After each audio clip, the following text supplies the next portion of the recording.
Voilà, petit frère, ils sont encore venus. Fais toujours très attention. Quand il dit voilà, ça veut dire qu'il vient te dire quelque chose qui peut te choquer. Petit frère, c'est très compliqué quand on donne le commandement aux gens qui n'ont rien à foutre avec l'intérêt commun, l'intérêt collectif. Ok? Voilà. Je dis bien ceci, le seul enfant de sa mère ne peut pas prendre le téléphone. Il se met sur les réseaux sociaux, il commence à te parler, tu fais comme si tu n'entends pas. Tu ne prends pas une seconde pour liker, pour commenter, pour partager. Ça veut dire que tu n'as rien à foutre même des vraies choses de ce pays-là. Petit frère, ils nous ont envoyés en exil. Indirectement, on a compris le message. Petit frère, j'étais là-bas avec lui dans l'unité là. Pour avoir réclamé la justice, ce que le répé là m'a fait voir indirectement, parce qu'il m'a dit cache que je vais te montrer. Je vais te montrer depuis quand il y a la rancune entre camarades. On te donne un bataillon de gérer. Tu arrives, tu te fais beaucoup d'argent. Et c'est toi qui ne prends même pas en compte la vie de tes soldats. Parce que quand un militaire meurt, il y a encore de l'argent qu'on va te donner pour aller donner à la famille. Et tu vas couper, tu vas manger. Petit frère, écoute ceci que je te dis, peut-être je vais te choquer. Un chef militaire n'a rien à foutre que son soldat meure. Parce que plus vous mourrez, plus il gagne de l'argent. Tu comprends ce que je suis en train de dire avec quoi? Tu veux que je te parle seulement quoi en anglais? Tu veux que je te dise ça en anglais? Petit frère, ton chef n'a rien à foutre. Tu meurs, ce n'est pas son problème. Parce que quand tu meurs, l'État va donner encore de l'argent pour ta famille. Si on donne même 1 million, il donne 100 000 à ta famille, il prend les 900 000 dans sa poche. C'était une manière de parler, ça peut venir plus et ça vient toujours plus. Est-ce que tu comprends ce que je suis en train de dire? C'est comme ça que ces gens sont.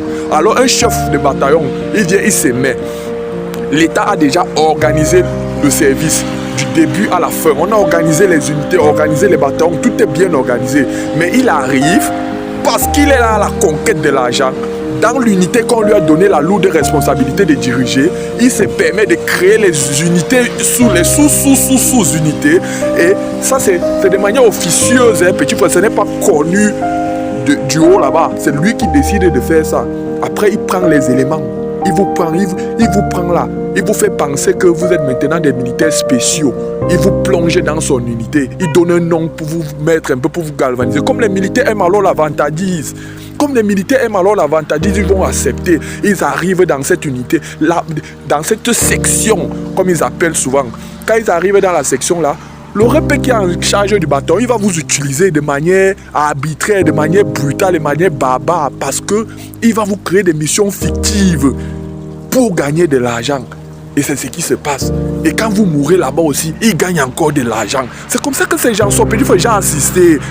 Le seul enfant de sa mère ne peut pas prendre le téléphone, il commence à te parler sur internet, tu fais comme si tu n'entends pas ce qu'il te dit, non? Petit frère, tu veux quoi? Je suis sous la pluie et je suis en train de te parler. Prends-moi sur une seconde, tu likes, tu commentes, tu partages, non, petit frère? Les gens là, c'est les buveurs de sang, non, man. Il te dit même ça cache, non? Il te dit ça cache. Oh, petit frère, tu veux qu'il t'explique ça même en quoi, non? Il parle chinois même, il veut parler mandarin ici pour que tu comprennes. Réveille-toi, hein. Réveille-toi, petit frère. Réveille-toi. Réveille-toi. Quand ceux qui commandent deviennent juges, la justice s'efface et l'abus prend le contrôle. C'est de ça qu'il s'agit. J'ai vu, j'ai touché du doigt, ne te parle pas des choses que je n'ai pas vécues. Chaque jour qui passe à m'énerve parce que chaque jour, j'entends que tel est tombé, tel est tombé. Je n'ai même pas encore envie de parler de leur présidence de la République là, qui ne veut pas mettre fin à cette satanée guerre qui sévit dans le nord-ouest et le sud-ouest. Parce que chaque jour qui passe, le nombre de camarades qui partent là-bas et ne reviennent pas, c'est énorme, petit frère. Et le nombre de civils camerounais qui sont nos frères aussi, qui sont de ce côté-là, quand ils tombent, ça fait aussi mal. Petit frère, que la guerre n'arrive jamais dans ton village, hein. Parce que si ça arrive, tu vas pleurer aujourd'hui, demain et après-demain, hein. Vous voulez qu'on vous parle en chinois, c'est ma demande. Écoutez, je ne veux pas les conseils. Moi, je ne suis pas ici pour vous conseiller. Je ne vous conseille pas. Je vous dis des choses que vous ne connaissez pas et que vous êtes supposé connaître. Vous voulez que... Mais finalement, il parle même en quoi, non, demande. Je parle en quoi, non? C'est le mandarin qui veut venir parler ici. Vous voulez quoi? Vous m'avez demandé de vous faire les longues vidéos. Je vais vous faire des longues vidéos pour vous expliquer un certain nombre de choses. Prenez du temps. Quand il parle, je ne m'arrête pas. Il y a la machine ici parce que ce que je dis est vrai. Je ne réfléchis pas. Ça sort comme de l'eau dans un robinet. Oh, porco Dios, comme quelqu'un dit souvent. Prends ton temps. Sois calme. Observe, mais ne laisse jamais l'injustice passer une fois. Parce que quand tu as laissé une seule fois, tu as légitimé l'injustice. Tu as rendu l'injustice normale.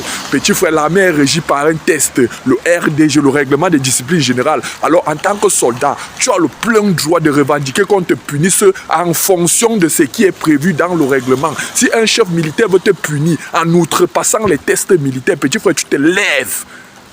Tu te lèves, ne sois pas cet esclave qui ne peut pas se battre pour sa propre libération. Parce que dans ce cas, tu ne mérites pas qu'on s'apitoie sur ton sort. Hein? Voici un Birois qu'il a Nyongo. Un élément qu'il est sage. Il est Nyongo. Parce que il connaît toute la vérité et la réalité. Je n'ai pas beaucoup à dire. Je ne veux plus beaucoup parler parce que vous connaissez déjà. Si tu es un GPIC, GSO, et si GP, on t'affecte en Bazonie. Oui, si tu ne veux pas Nyongo, tu connais ce qui va arriver selon Zolo. Donc, je ne parle pas trop, je ne parle pas beaucoup. En bon entendeur, partager seulement, nous sommes dans un procédure d'éducation. Tu sais que l'éducation, ce n'est pas seulement à l'école. Tu peux prendre les bonnes éducations, même au marché, même partout. Si tu penses que c'est Fabiano qui est le problème, ce n'est pas mon problème. Quand je parle seulement comme ça, après 1-2 jours, c'est encore le Zolo que je veux encore venir avec ici. Tu as encore l'avenir devant toi. Ne pas donner ta vie aux gens qui ne te regardent même plus. Ce n'est pas toi qui dois être le sacrifice. Ce message-ci, ça cause les problèmes en tant que certains gens parmi vous sont fâchés parce que je viens avec ce genre de messages. Ouais, 2 options.